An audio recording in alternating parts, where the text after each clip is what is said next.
Hi అండి. అందరికీ నమస్కారం. Welcome to my channel. ఈ వీడియోలో ఏప్రిల్ 1న అమలు శాసనసభ ప్రకటన సంబరాల్లో పెన్షనర్స్ అనేది అప్డేట్ అవ్వడం జరిగింది. సో, దీనికి సంబంధించిన పూర్తి వివరాలు ఈ వీడియోలో తెలుసుకుందాము. వీడియో అయితే ఎక్కడ గాని స్కిప్ చేయకుండా ఎండ్ వరకు చూసేయండి. అప్పుడు ఇన్ఫర్మేషన్ పూర్తిగా అర్థమవుతుంది. అలాగే వీడియో చూస్తున్న ప్రతి ఒక్కరు వీడియోకి లైక్ చేయండి ఫ్రెండ్స్. ఈ వీడియోని తోటి పెన్షనర్ మిత్రులతో అయితే షేర్ చేయండి. కొత్తగా మన ఛానల్ చూస్తున్నవారు ఇంకా ఎవరైనా సబ్స్క్రైబ్ చేసుకోకపోతే వెంటనే మన ఛానల్‌ని సబ్స్క్రైబ్ చేసుకోండి. సో, సబ్స్క్రైబ్ చేసుకోవడం వల్ల నేను చేసే ప్రతి ఒక్క వీడియో మీ వరకు రీచ్ అవుతుంది. ఇక ఆలస్యం చేయకుండా వివరాల్లోకైతే వెళ్ళిపోదాము.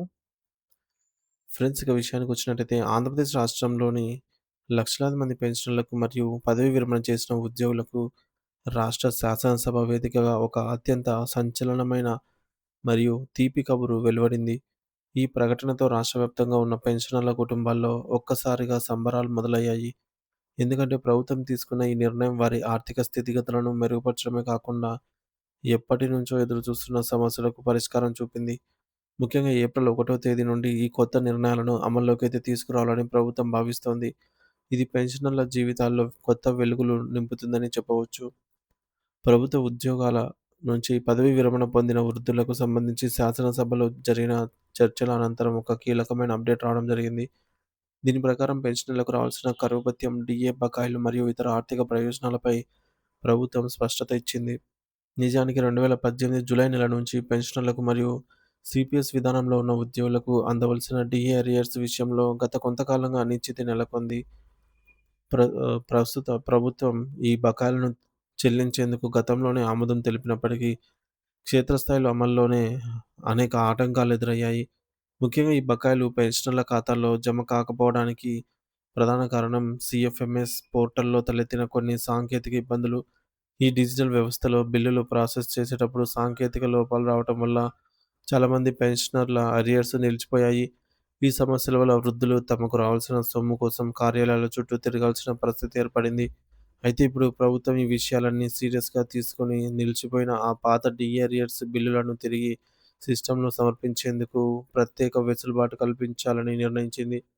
పెన్షనర్ల సంఘాల నేతలు మరియు ప్రతినిధులు ఈ సమస్యలను ప్రభుత్వం దృష్టికి తీసుకెళ్లి సీఎఫ్ఎంఎస్‌లో బిల్లులు అప్‌లోడింగ్ ప్రక్రియను పునరుద్ధరించాలనైతే కోరారు.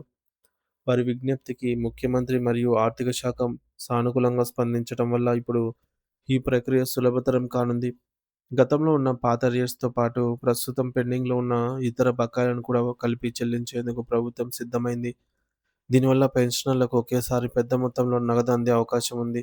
ఇది వారి కుటుంబ అవసరాలకు ఎంతో ఉపయోగపడుతుంది.